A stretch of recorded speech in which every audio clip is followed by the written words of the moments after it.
welcome to this In Conversation with Dr. Ramona Vijeyarasa. Thank you, Ramona, for so generously sharing your time and expertise with us. And I also want to welcome our wonderful CEO, Alicia Heath, here today, and thank her for doing the admin, which is actually usually my job. So first, I'd like to acknowledge that this meeting is held on the traditional lands of the Gadigal and the Gadigal people of the Aurora Nation, and we pay our respects to the elders past, present and future. We honour and acknowledge the strength and resilience of Aboriginal and Torres Strait Islander women with whom we stand in solidarity, and we acknowledge that sovereignty of this land was never ceded. If you would like to tell us in the chat which traditional land you're coming from, please feel welcome. And also please know that at any time during this chat, if you have a question, please write it in the chat. And if we have some extra time at the end, I'll do my best to try and get those answered. So we all know that women are underrepresented at every level of our government in Australia. We have 39% of our state and territory assemblies, 38% of women are our federal MPs and senators, and 43.8% of councillors across the country. We're thrilled at Wafia that a record number of women will take their seats in the House of Representatives when the 47th Parliament sat for the first time yesterday. The Senate is also now 56% women, so it's the one level of government that actually overly is represented by women. And while we're really delighted with the increase of women across the Parliament, we note the outcome for Liberal women has been quite devastating. What is really interesting about having Ramona here today is that we always pay too much attention to the absence of women leaders around the world rather than their presence. And what this does is that it leaves a gap in our understanding of the difference women leaders make on the lives of fellow women. So it's very timely that we have Ramona here to discuss her global learnings on women's political leadership from her new book, The Women President. This is the first ever study that links women, law and leadership to assess what difference having a woman leader makes on the lives of fellow women by analysing the legal legacies of 4 female presidents. The Woman President points out that women have never accounted for more than 15% of the world's presidents and prime ministers around the world. Today, only 28 women worldwide are leading a country. So enough from me, and let's hear about Ramona's incredible insights. Welcome, Ramona, and thank you again for giving us your time. Thank you very much, Carly, both for that lovely acknowledgement and very kind introduction. It's a pleasure to be here. So I wanted to first talk about what actually motivated you to write this book. Look, I think that's a great question and a great place to start. When I started this journey, it was around 5 years ago. That's how long it took to do the research behind the book. But by the time I was actually putting pen to paper to create The Woman President, I was actually reading Michelle Obama's Belonging. And I don't know how many people on this conversation have read it, but at one point in the book, she talks about sitting in the inauguration of Donald Trump in the biting cold in Washington, D.C. And she says, I just gave up smiling. Because in her words, sameness breeds saneness until a concerted effort is made to change it. And so I wanted to reflect on whether women presidents offer a newness to this sameness. And as Carly's pointed out in the book, I talk about how few women have made it to this level of leadership. We're actually now that the book's going to print at 30. So that's 30 women presidents and prime ministers all around the world, which is incredibly low. If you think about, we're talking 200 countries. And in some of those countries, there's both a dual executive system, so a position of president and prime minister. So only 30 women worldwide. So some of you might have seen the picture of the G7 a few weeks ago, where you had that sea of men on the mountaintop, with the exception of Ursula von der Leyen, the female president of the European Commission. So women don't get a seat at these global decision-making tables because there just aren't enough women to occupy those seats. And I think it is really important to focus on those numbers, because in all my activism and my 10 years in civil society before joining the University of Technology, Sydney, I have seen progress in other spaces. But I think in politics, we've seen plainly not enough progress, and we need to ask ourselves why.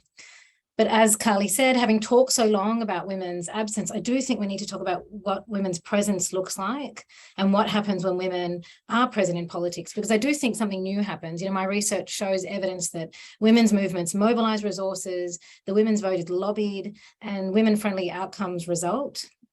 But I also think we need a really strong evidence base to have that conversation. We don't want to be using evidence to make a case in favour of women's participation just for the sake of it, because that's when we fall down. We need strong and robust evidence to show the good and the bad, and I'm hoping I've managed to do that in the book. Oh, that's wonderful. Thank you, Ramona. So you mention in your book that gender is a double-edged sword, and we hear this all the time. So that gender sometimes it can hinder leadership, but it can also aid a woman's rise and contribute to her power and legitimacy as a leader. Can you elaborate on this idea? Sure. And I do talk a lot about the double-edged sword in The Woman President. And I think it's important to keep talking about it because it's something that will particularly affect a woman's pathway into politics and her successes and her challenges once she makes it.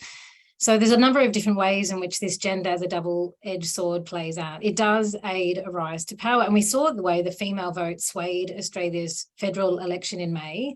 And you can see the same evidence with women at this level of presidential leadership. So when Corazon Aquino ran in 1986, women mobilised and they formed the Corey's Crusaders. And people wrote of this time as a period of Corey mania. When Michelle Bachelet in Chile ran, there was this call, Vote Mujer. So both women vote and vote for a woman. And so I think this is a way in which gender can really benefit a woman contesting, especially when there's a desire for a change. Another good example is this idea that women are less clean and corrupt.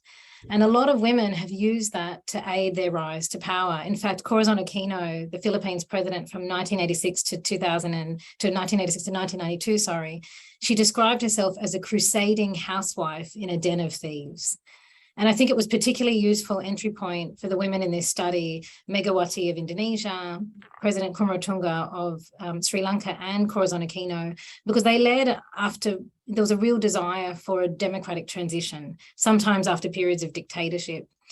But I also think because there's this heavy onus on women to be this cleansing effect, when they do make it and things go wrong, or they prove to be corrupt, to be frank, the fall from grace is an even greater one. So Gloria Macapagal Arroyo in 2004 had this huge election scandal because she was recorded trying to engineer the election. And when I went back to the Philippines to interview people, it was quite sad because she actually did do a lot for women in the country, but that's the story that's on the minds of people. And so that fall from grace is, I think, even harder for women who are supposed to be cleaner and corrupt than male counterparts. I'll just offer one example because I think it's relevant for women on the call who are considering contesting. I think gender can also very quickly work against a woman where they are seen as only being in politics to speak of women. And, you know, President Megawati had what people describe as a legitimate fear of being judged in a male-dominated political environment as a woman politician who just talks about women. Now, I remember being interviewing a woman in Indonesia who was successful, and her party allocated her this constituency outside of her home territory, so she had to move. And she'd been an activist most of her life, which is why she wanted to enter politics, and suddenly realised she had to deal with a whole lot of other issues in her community, because that's what her community needed, around roadworks and flooding. She couldn't use that opportunity to talk principally and solely about women's rights. And I think every time she did, she was labelled as a woman just there to talk about women. And so I think it's an advantage for women to be able to speak for women, but then it also becomes a challenge when women are seen to only represent women, and it undermines their ability to serve their constituency. And that's really that gender working for women and working against. I think that was also clear here in Australia when Julia Gillard was our Prime Minister. She spoke much later on after her misogyny speech. The kind of rhetoric around that was, why didn't you speak up sooner? Why didn't you say anything sooner? And if you've seen misrepresented, any of you on this Zoom, Penny Wong and others talk about the fact that they just didn't want to call attention to her gender because they didn't want her prime ministership to be all about being a woman and leading on women's issues. Mm-hmm. And I think, you know, there's a fine line between standing up against misogyny and calling out what is clearly a gender issue, and also being a leader that leads on the will of the people as opposed to the will of a certain section of people. Mm-hmm. And, you know, as an Australian woman who witnessed all of that, what I think is remarkable when I did this book is how much these are global experiences. Yeah. You know, in Australia, we sat there and saw this unravel with great disappointment as women watching our first female prime minister, whichever side of politics you're on. And we really felt that very much at home, but it's a commonality across women leaders all around the world. I was meeting with an activist in Sri Lanka who commented on Chandrika Bandaranaike Kumaratunga. So she was Sri Lanka's president from 1994 to 2005. And she said to me, oh, and then the woman cut her hair. She cut her hair and she stopped being the image of a strong South Asian woman. And I just couldn't believe how much that resonated, that connection between what we saw our former Prime Minister go through and what Chandrika Bandaranaike went through in Sri Lanka. And so these are really common experiences that women go through. The book is really about a legal analysis, but I find it remarkable how much that socio-political culture shapes what women can do when they make it. Definitely. So one of the most interesting things for me when I read your book was the findings that challenged and kind of expanded our understanding of what constitutes a woman's issue. Can you please discuss what you mean by this? Sure. So in The Woman President, what I've tried to do is look at what is the impact of women leaders on women's lives through the law. And I think it's really important when we talk about the impact on women's lives that we look at some of the issues we tend to look at typically when it comes to women's rights, but that we open that conversation up. So as an activist in civil society and working at the UN level, I've worked a lot on gender-based violence and reproductive rights. Now, there are obvious reasons why these are important women's issues that affect a greater number of women and that women have to live through. And I think the overturning of the constitutional right to an abortion in the US was something that resonated all around the world for women. But we have invested so much time on these so-called women's issues that we've stopped bringing a gender lens across all areas of legislation. And I think this is where we're falling short. So we often don't look at other issues that affect women's lives, issues such as financial security, financial services legislation, or climate change, or corporate law, and how do we bring a gender lens across the board. So, for example, in the book, when President Megawati came to power, she was very keen to combat corruption and set up an anti-corruption commission. Now, one of the challenges when you think about this is we don't have a lot of data on how women experience corruption differently from men. How are women in particular affected when there's corruption in a community? And one of the obvious ones is you reduce your government resources, which means low-income women are going to be affected by a reduction in public services. But we're not having enough of that conversation. To offer another example, at the tail end of Chandrika Bandaranaike Kumaratunga's leadership in Sri Lanka, the tsunami hit Sri Lanka.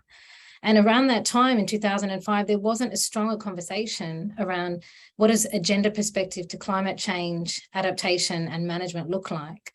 But she managed to focus on widows.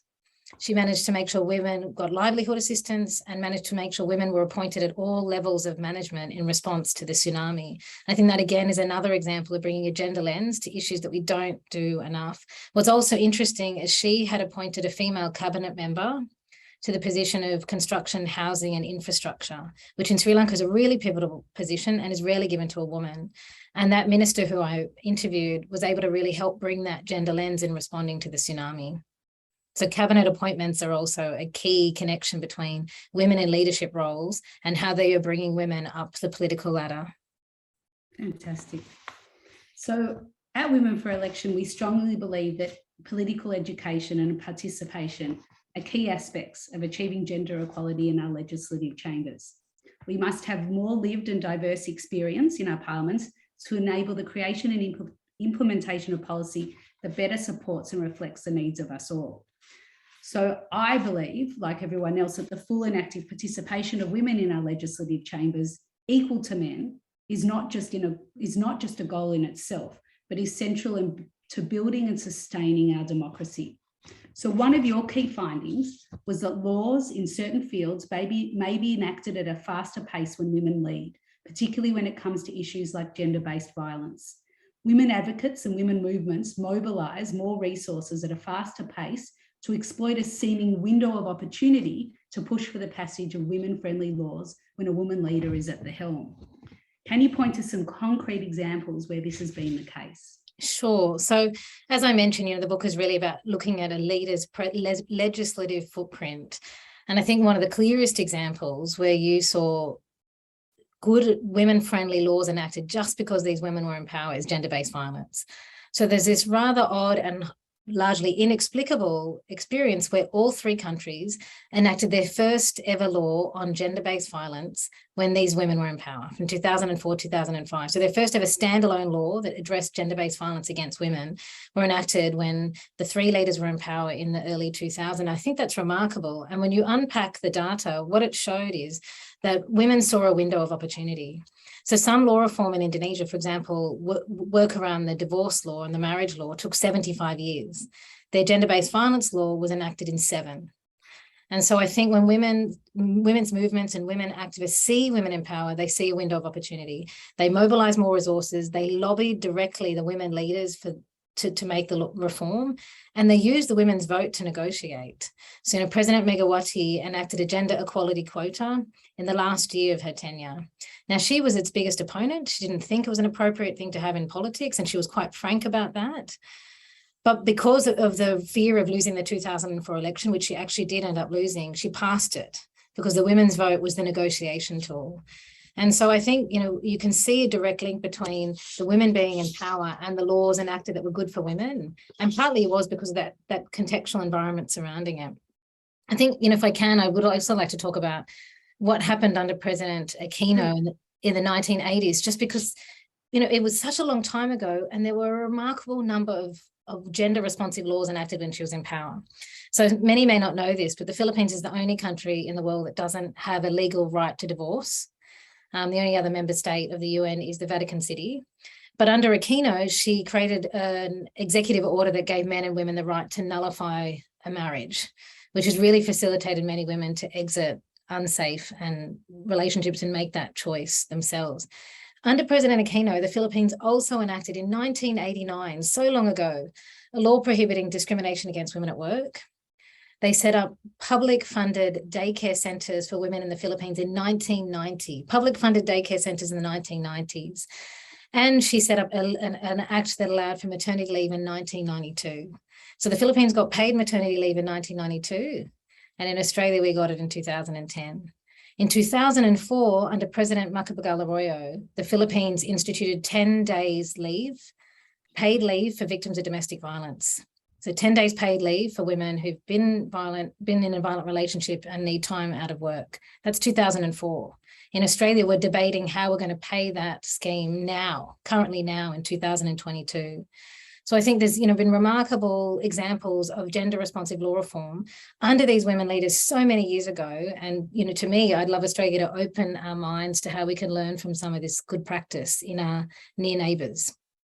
Yeah, I think it's even more stark given that a lot of these countries are patriarchal by definition. They're governed by religion that doesn't allow for women to have a very public face, and yet in Australia, where we do have this separation between state and church, clearly having one female leader, a prime minister, we are decades behind some of these countries. Could you talk to that a little bit?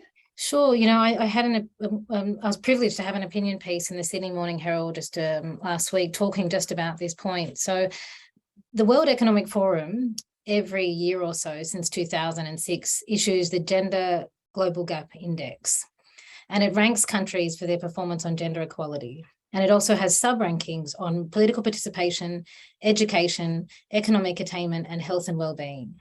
So back in 2006, Australia ranked 15th. Last year, we ranked 50th, and this year, 43rd. And that means we come behind countries like the Philippines, Albania, Zimbabwe. And just to be clear, it doesn't mean that women in Australia are worse off than a woman in Zimbabwe. What it means is that the difference between a man and woman in Australia, our inequality gap, is bigger than the inequality gap between men and women in Zimbabwe. And I think what makes it worse is that Australia, according to the OECD, is the 9th richest country in the world. And yet we rank behind most of the other 30 richest countries in the world. So basically we can do better because we can afford to do better. We're just not prioritizing doing better. And so to me, I think that's one of the biggest challenges that we haven't to me, in the last couple of decades, we've de-invested in women and women's rights in ways that would help assist our global rankings, but even more that mean that women every day in Australia enjoy greater equality. What I think is really interesting when you look at that particular index and our report for Australia's report for when we came up 43rd this year, there's two things that jump out. One is that if we did better on political participation, our rank would go up, because that's where we're falling shortest. So I think it really says politics is where we need to invest. We need to get more women in politics sustainably, not just the turnaround that led to the wonderful statistics that Carly mentioned at the beginning, but to sustain women's presence in politics and to make politics an environment that supports a greater diversity of women to survive and thrive in those roles. That index also does look at whether we've had a woman leader in power. And so we do better because we've had our former Prime Minister Julia Gillard, but we would do better again if we supported more women from either one of the major parties to, in reality, in our political system, to contest for leadership of this nation. You know, I have a 6-year-old and an 8-year-old, and I talk about having had former Prime Minister Julia Gillard in power, but I think about the 2025 federal election, and there'll be new voters who won't really have that in their memory, that we've once had a female leader in power. I mean, it can't just be part of our past, has to be part of Australia's present and our future. And so that kind of change in politics would mean our global ranking goes up. The second thing that report shows also is that while we do well on educational attainment, and that women are and completing tertiary education at a higher rate than men, we have a dominance of women in the underpaid and undervalued sectors. And we know this. Women dominate caring industries, which are underpaid and undervalued, and we aren't supporting enough women in STEM industries, which is the future.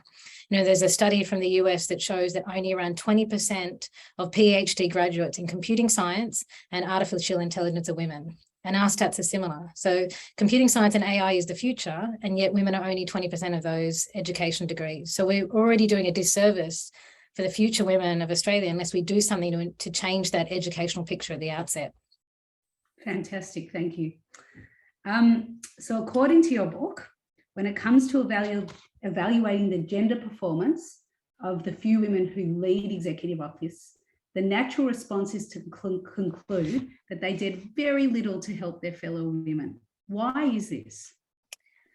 Look, you know, I thought a little bit about this. So I think there's some reasons why we assume women will do little in the first place. And then there's reasons why our memory of them is not possibly as accurate a record of what they've done. So I'll start with why we assume women will do little. And you've hinted at this already, Carly, when you talked about the patriarchal political environments in which some of these women led. You know, Megawati was, she actually won one of the elections and was denied leadership because a fatwa was issued saying that Indonesia couldn't have a woman leader. And then finally, when they were unhappy with the president at the time, she was able to step up from her vice presidency into presidency. You know, I mean, that's outrageous, and it's not discussed enough, that sort of religious battle she had to fight. And so part of it is because these women are understood to lead in environments where it's so hard for them to talk about women's rights. I think positively in Australia, we've seen a real shift. If you think about just the media reporting on issues like gender equality, Australian society is much better at receiving a conversation about gender equality. Now, I don't want to discuss this as a monolithic society, but times are changing here, where I believe it's less hard for a woman to enter politics and make an agenda about women's rights. Whereas a lot of these women weren't able to do that in the countries in which they led without being labelled as a woman who only talks about women's issues.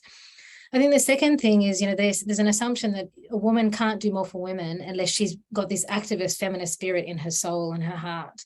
But so few women can make it from activism into politics. Certainly, if you're talking about executive leadership, it's a very elite place.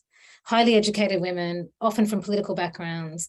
It's not a place that a lot of women can rise up to, and not all activist feminist women are going to make it. But I think these women show that if they're willing to open their minds and ears to gender experts, invite them into roles in governments, have roundtables with women's coalitions, that they don't need to come from a feminist movement to be able to do more and advocate for the rights of women.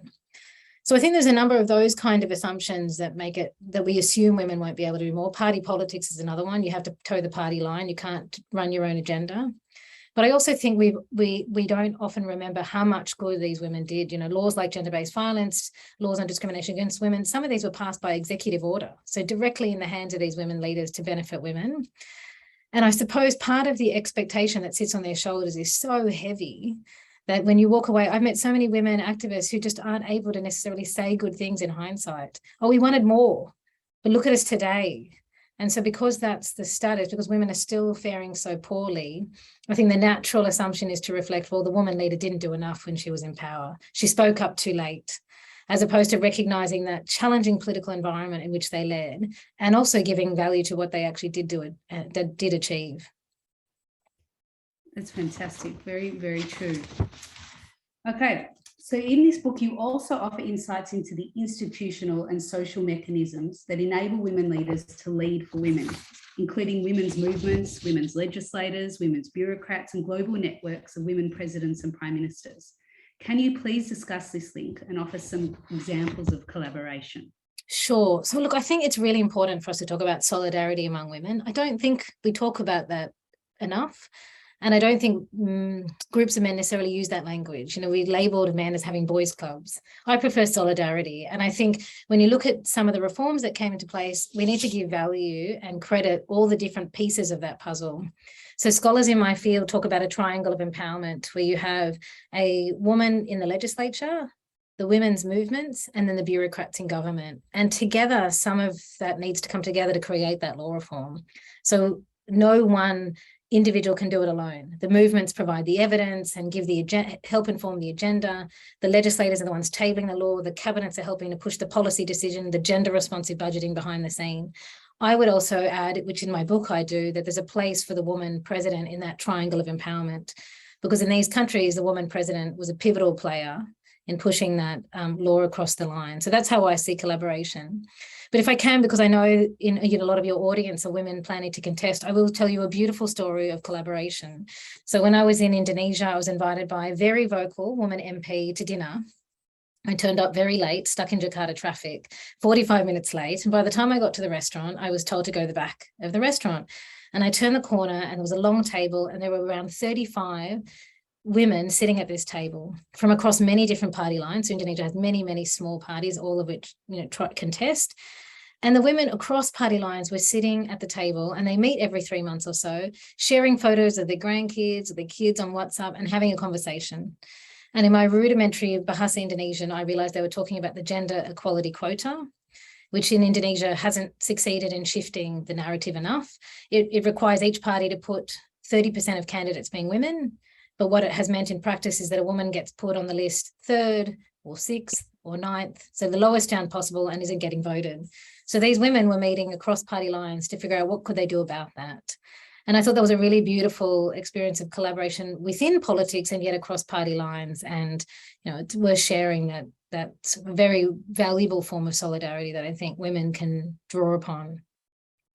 Yeah, I definitely felt that collaboration in the march after Brittany Higgins came out and discussed the trauma she experienced in Parliament House, and that giving, I guess, the power and the confidence for other women to start speaking out. And then you had different sectors within Australia kind of merge into Parliament and create safe regulations and safe working laws that are hopefully going to be instituted, all of them, now that we have the Labor government. And I think we can't undervalue how significant that was. And I say this again, in the Women President, I've spent a lot of time in the Philippines. They have this really vibrant women's movement. And one of my first moments to march was when I was straight out of university, working as a volunteer intern at the Coalition Against Trafficking in Manila. And I joined a march on gender-based violence. And you could just feel that sweeping sense as you move down the streets protesting against violence. But if you think about the march that took place, certainly in the Sydney march, there's a direct correlation, even if it's hard to quantify, between that march, the shift in the national conversation that followed around gender equality, and the fact that I believe the women's vote swayed the outcome of the last federal election. And so I think we can't underestimate how important it is about movement building among women in Australia and that impact that it's going to have on changing the political landscape. Most definitely. I think it's also really interesting that in Indonesia, where there's a lot of micro parties and much more disparity between ideas than we have here in Australia, that these women can come together and form an alliance. And I think that's very powerful. And we don't necessarily have that here in our federal parliament at the moment. At WAFIA, we've created a parliamentary friendship group for women. And our aim is to bring women from different states and territories, from different parties, from different backgrounds, together to see that there's a commonality of experience, and perhaps even a commonality around what policies they'd like to see instituted. And I think that kind of collaboration is very, very powerful and very important. Absolutely, Carly. And I think the evidence is there. So I am implementing a project funded by the Department of Foreign Affairs and Trade in Indonesia and Sri Lanka with collaborators in both those countries. And we're specifically looking at Parliament and caucuses in Parliament as a tool to enable the enactment of gender responsive legislation. So there is work going into looking at, how this is done and what are the outcomes. I suppose you also don't want to overestimate how easy that is. And I think Indonesia, again, is a really good example, because when coalitions come together, you still have to negotiate. And if you don't negotiate quickly, you are not taking a unified position to Parliament, and you will slow down the law reform process. So just to offer an example, also, for many decades, Indonesia debated a law criminalising pornography, including under Megawati's time, and it was passed after, and it really divided women's groups. So some women's groups felt that the law was, and I quote, Talibanizing society and claiming that women were the responsible for the downfall of the morals of society. And other Indonesian women, what I would call conservative groups, really favoured the criminalisation of pornography. They were really pro this legislation. And because the women were not able to come together and find a common ground, it was debated for decades, and the final law that was passed satisfied neither group. No one was happy at the end. No one won. Whereas if you look at the gender-based violence law reform in the Philippines and Indonesia, groups came together across opposite sides and negotiated to come up with a common ground. Even in Sri Lanka, you saw this. So that when they went to a friendly MP to get the bill tabled, they had one position. And with one position, they were in a better place to negotiate the kind of law reform that was going to lead to good outcomes for women and mean that the law didn't just languish as a bill in Parliament. So it's not easy to come to that common platform, whether it's as activists or politicians. But I think it's important if we're going to progress law reform for women at a faster pace than if many groups are divided. So in the Philippines and in Sri Lanka, you have these fantastic law reforms around violence in the home and domestic violence. How are they enforced? I don't think Indonesia's law is fantastic. We can talk about the tool, the Gender Legislative Index, that I use to evaluate the laws that were enacted in these countries. But certainly the Philippines stands out. I think what's really interesting about the case of the Philippines and countries like Spain, for example, parts of India and Latin America, they have laws on gender-based violence that are specifically gender-based violence against women laws. So laws to protect women, acknowledging that women are the primary victims of gender-based violence. Now, that's controversial in Australia. I don't believe that it's a difficult debate to have here, a law for women. There's a sense that it's not allowed constitutionally, that people won't buy in, but it is interesting to note that's what the Philippines has, a gender-based violence law for violence against women. And it has in it implementation mechanisms. So it talks about an oversight body. And I think that's really key, that when a law is created with these women-friendly outcomes, that there's a body that's going to oversee that law is implemented, that will monitor that the budget's allocated, that targets are being met, that gender disaggregated data is being collected, and data disaggregated in other ways by age, by linguistic status. So we actually understand how is that law working and who's benefiting and who's being left behind. And so to me, I think the Philippines is an example of a good law where the law is being monitored and implemented, partly because the law was drafted to contain the mechanisms to enable that implementation, which isn't always the case. No, thank you for that. Now to the most exciting part of your book, which is something that I'm hoping to bring to our Parliament here in Australia with your, obviously, help and guidance. So once women enter Parliament, the main role is to legislate, obviously. So can you talk about your Gender Legislative Index, your tool used to evaluate the performance of these women leaders? Sure. So it is a public resource. I actually have brochures for another purpose here on my desk here, but you can look at the Gender Legislative Index at genderlawindex.org. So when I started this exercise of evaluating the impact of women presidents on women's lives, I found there wasn't actually a tool to enable me to evaluate the legislation that was implemented when they came into power. So there are lots of different indices or reports, such as the World Bank's Women, Business and the Law report, that says things like, these countries have good laws or these countries have bad laws, but they don't actually evaluate the provisions of a law, and they don't necessarily show countries who want to do better what good practice looks like. And I hope that's what I've created in the Gender Legislative Index. So I'll try to keep this simple, and I'm happy to answer questions. But effectively, the Gender Legislative Index asks 7 questions of any law. And those questions come from international standards, particularly the Convention on the Elimination of All Forms of Discrimination Against Women. Now, Australia signed up to that convention in 1981. So we're committed to the contents of the convention. So I've used the convention to come up with 7 criteria that I believe every lawmaker should ask when evaluating a legislation, when drafting a bill, when evaluating whether that bill is a good one that we want to get passed. And the tool uses human evaluators and machine learning to say, really simply, this is the law that meets international standards, or at the other extreme, this is the law that shows complete disregard.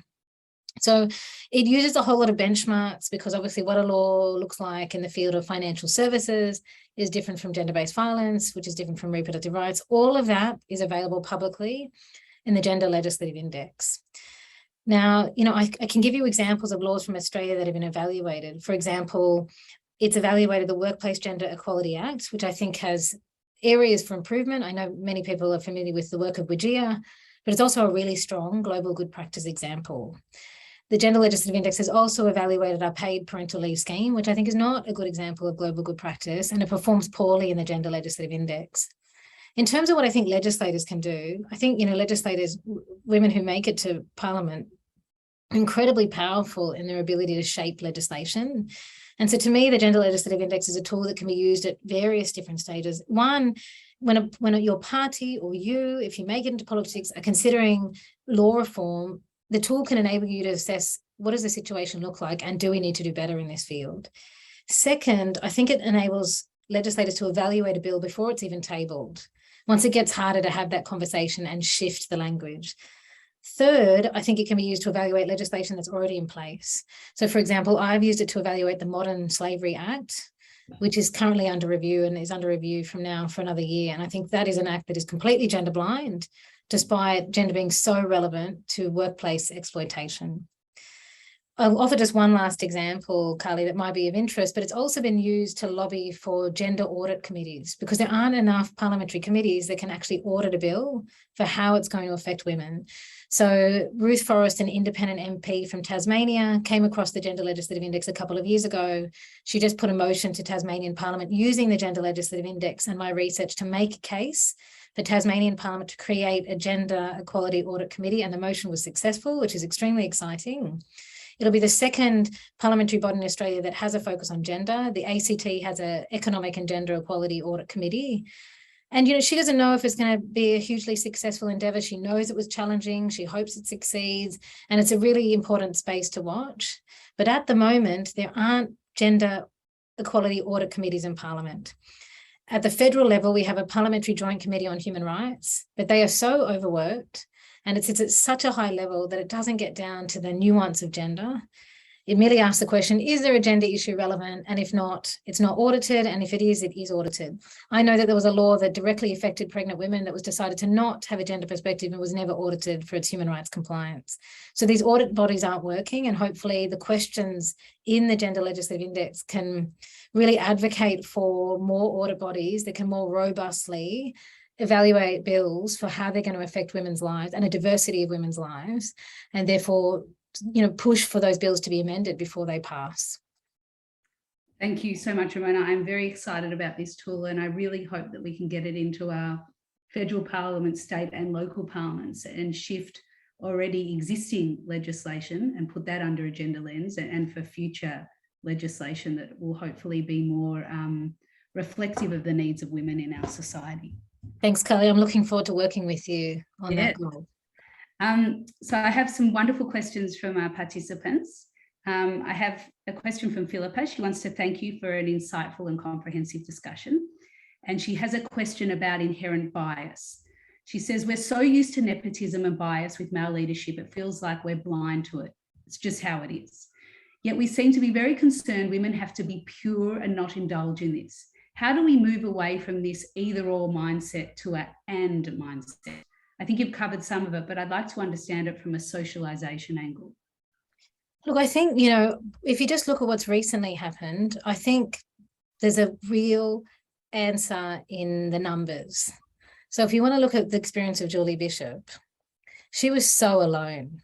Yeah. Right? She really was alone. So I think it's easy for women after the fact to criticise whether she did enough, whether she conformed, what stereotypes she met, what stereotypes she challenged. But the reality is that this kind of change in a political environment that is so ingrained, so masculine, so patriarchal, and so difficult to shift, we need a mass change in numbers, a critical mass of women and a diversity of women to offer something different. So then women don't have to conform with a particular male model. Women don't have to be the pure and the clean. Women can be a diversity of women with a diversity of offerings, and the women rising up and following that pathway to politics and leadership in other spaces can see that diversity of women's leadership. And I think, as people particularly involved in the political space, there's a lack of that kind of diversity in leadership across the board, in corporations, in the media, frankly, in academia. And so I think leadership needs to change across the board for those who are coming up and are marginalised or minorities to not feel they have to conform with the existing model or to carry a huge weight for being the non-conformist. So to me, it's about critical mass and numbers. I think there's a real value in a quota system. I know it's also very controversial to talk quotas here, but international research says it's good practice in changing the numbers in a really stark and sudden way. And so to me, I think that's a key way to have a critical mass. Not everybody agrees, but to me, it's about numbers. Yeah, I totally agree, Ramona. And I think that it's wonderful to have all of you here today, so engaged and so interested. And it's future women like you who are willing to put themselves out there and help shape and shift the conversations, the policy and the approach that we have in our parliaments. So woohoo to all of you. I have some other great questions from Julie. She wants to know, why are Australian women political leaders so timid when they have the opportunity in doing what other women leaders Ramona describes in environments that are, I guess, much more limiting to them, where we are led to believe their lives are far more insecure and unsafe? I'd say two things, and one on either side. And one is that the women in the book, I'm very privileged to have even been in conversation with Gloria Macapagal Arroyo for the woman president. Women leaders at this level, they're very elite. I think these women here were very privileged, in very privileged positions, 3 out of the 4 having international educations, and the family support from political families to back them. So I don't also want to overstate the lack of support they face. Highly patriarchal societies, and they were women. Some of their countries, in the case of Megawati, the only woman president. And in the case of Sri Lanka, Chandrika Bandaranaike was the first female president. Her mother had been prime minister when her father was assassinated. But otherwise, you look at the political landscape in Sri Lanka today, it's highly patriarchal, male-dominated and corrupt because they've fled the country with the country's money. I can't see a woman rising to power in Sri Lanka in this current political climate. So I don't want to, underestimate or overestimate how easy it was for them to rise up. But I suppose if you want to extrapolate and look at Australia, my answer would be, I don't think we should underestimate either how warm and comforting and supportive the social environment is here. So I think we look at these countries and think, wow, these women rose up in such unequal, such patriarchal societies. Well, I think that plays out in Australia as well, maybe in ways that we don't see. So we need to be quite honest about how unwelcoming politics has been until now, and how hard it has been for the women who've made it to speak out on women's issues, almost to alleviate some of the weight on their shoulders and acknowledge that reality. I think if we have conversations about how unequal life is in Australia, we can do better at challenging it. I have that conversation that I mentioned before around Australia's ranking of 43rd all the time, and people are shocked. People don't realise how unequal Australia is, how poorly we invest in gender equality and how poorly we're performing. I think we need to acknowledge that, because it makes it easier for women in various spaces to be able to say, yes, I'm up against something big, and come and join me and help me in my struggle. I think if we think that we have a very equal society and that our country is different, then we are not seeing the biggest obstacles to change. If we acknowledge how unequal it can be, that we do have very patriarchal political structures and it's hard for women who make it, I think those women will be better supported when they get there. I totally agree. And it's very interesting that the perception of how Australia exists as compared to the rest of the world and how it actually operates can be quite distorting. Absolutely. And, I was born in Australia, I was raised here, and we have this natural tendency to look at our country as a wonderful country. We're very proud of our country for many good reasons, but I think that pride has overtaken our ability to look outside our borders for countries who are doing it better, especially among the wealthier nations around the world. So, if you look at the paid parental leave scheme, I mentioned this already, but I think it's a really good one to talk about. Australia has committed to reforming our paid parental leave scheme. So 95% of primary carers in Australia are mothers and only 5% of primary carers are fathers. The Paid Parental Leave Act that was enacted in 2010 actually names mothers as primary carers. So if the law names mothers as primary carers, how easy is it for a man to put his hand up and say, oh yeah, I'll be a primary carer? Because the law shapes society and culture, and our law has told us that we women have to be primary carers. So now we're reforming the law. We're trying to drop that primary carer language. But what is being proposed in Australia is that we combine the 20 weeks of paid leave and that either man or woman in a heterosexual couple can choose how to spend it.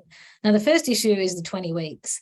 The OECD, so this is the Organisation of Economic Cooperation and Development of the 38 sort of richest countries in the world, which includes Australia, the OECD average for paid parental leave is 51 weeks. So that's pulled up by countries like Finland and Germany that have much higher weeks of paid leave. Iceland, 51. We have 20 total. Putting aside the numbers, the good global practice says you cannot have a law that allows either party to decide who's going to take the leave in a heterosexual couple. That if it's not use it or lose it, men will not take leave. And yet, despite that very clear knowledge, despite think tanks like Per Capita releasing a report just on this point, the Australian government has proposed a reform that is going to do exactly the opposite of global good practice. So to me, if we keep assuming that we are gender equal and that we're doing very well and that we're different from those other countries, we are not opening our mind to what the global evidence is showing. And I think paid parental leave is a perfectly good example of how our law is getting it wrong because we're not looking overseas. I think the experience of COVID, it has also helped to shift the expectations. I think with flexible work, being forced to work from home and that kind of model being seen as a success for certain industries, that definitely creates greater equality. I mean, I'm a mother of 3 children and, obviously as a very loud and proud feminist, I expect equality within my home, but I still do fall within that dynamic of I become the primary carer and work part-time and my husband works full-time. So anyway, the point of this is that with shift in the socialization and the way we approach work and the expectations, the fact that flexibility is not just seen as a women's issue now, that it's granted to men.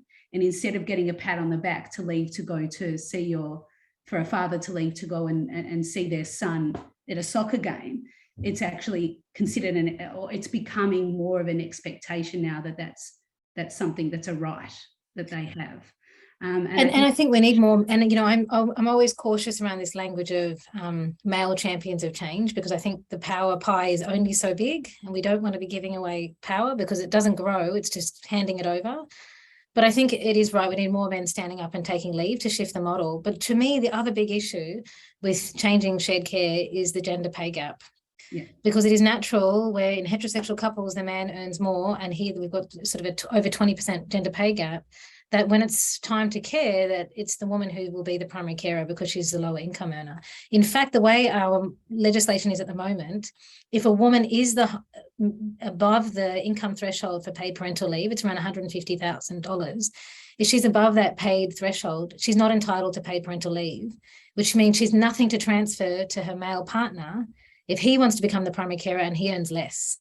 So we're also reinforcing this stereotype that we believe that women will be the lower income earner in a heterosexual couple. But unless we change that gender pay gap, we will continue to see this model where women are the ones taking time off, in which case, unless we also require superannuation to be paid on maternity leave, women are ending up less financially secure, and why we need to have a national conversation around homelessness and housing insecurity among older women in Australia. I think this is the shocking state of affairs that we're watching.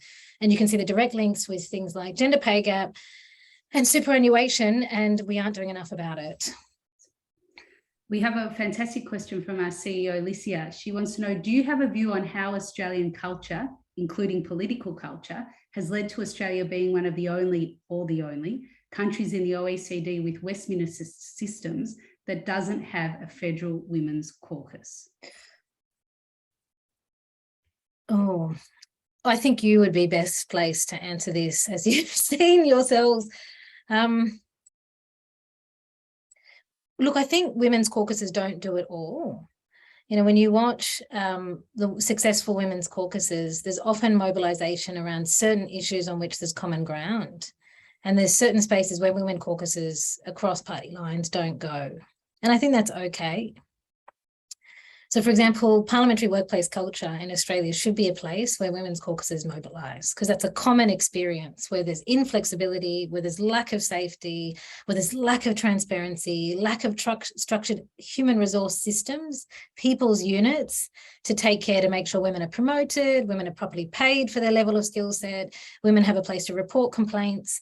So I think if we're going to have success with parliamentary caucuses, it's about easy wins to get started. And I'm not saying that the changing the parliamentary workplace is an easy win, but identifying common issues as easy wins. And I think parliamentary workplaces is one.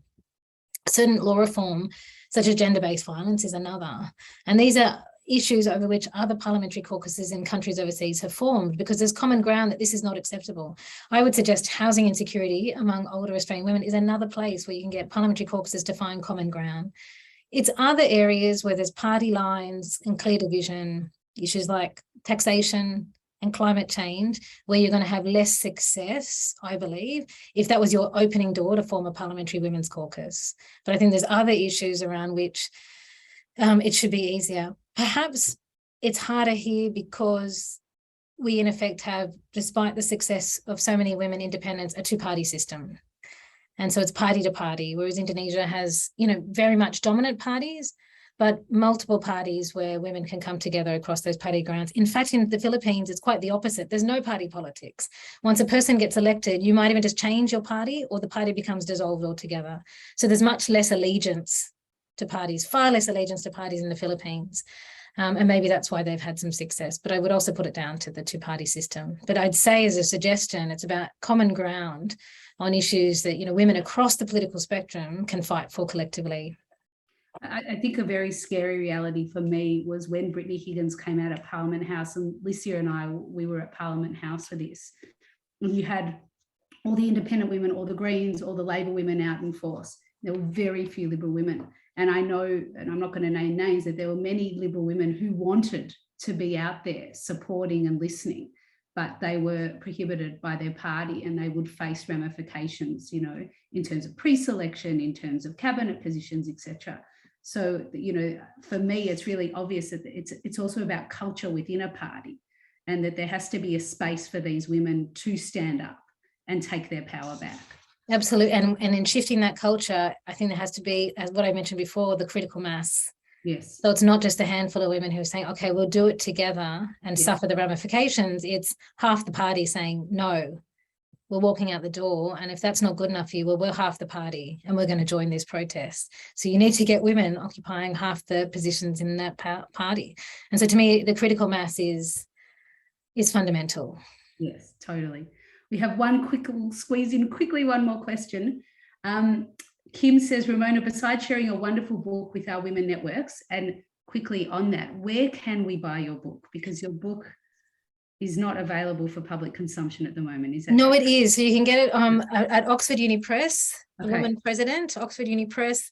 We'll I'm not going to lie, it is an expensive book, as some academic books are. Get your local library to order in a copy, and then share it among your friends. So, and there's about the first 30 pages of free on Google Books via Oxford Uni Press as well. But it is available, and hopefully you can get it into your libraries. So Ramona wants to know, sorry, Kim wants to know from Ramona, what else can we do to educate, train, and make women aware of these issues and areas? Look, you know, I think some women, I don't mean to put this so bluntly, Carly, might be even offended by that question because they live it every day. I think it's about making women's lived experiences political, and making sure that the women who are living these inequalities day in, day out, for whom it's become the norm, have a space to have a conversation and tell us what they're experiencing and the kind of changes that are going to make their lives better. So, I think when women are in politics, if you make the time to have those traveling visits and traveling conversations to find out that lived experience and bring it into the political space, because we are lucky if we make it into politics. I'm lucky to be able to talk to all of you today, given the power in your hands. If whatever political road you travel, it's about getting women to share their lived experience and enabling them to do that and listening to what they want to see as the change. Fantastic. Well, I'd like to wrap it up now. I just want to say thank you, Ramona, for your incredibly insightful and engaging event. I personally have loved reading your book. It's definitely piques some of my interests. And I will also send in an email, the link to all the participants, if you're able and wanting to look further into Ramona's work. And I hope in the future that we continue to work together, because I see so much parity between the work we do and the vision that you have, and the reason why Licia and I do what we do in the first place is to get more women with more lived and diverse experience into our parliament, so that we can have greater representation of fundamentally a plethora of issues that are not addressed by white males currently. Absolutely. Thank you so much, Carly. And I'm looking forward to future collaborations with you, Licia, and Women for Election. And good luck for those of you who plan to contest. Thank you. Thank you very much, everyone. Thank you for giving us your time. It's been wonderful. Round of applause. Thanks, everyone. Bye-bye.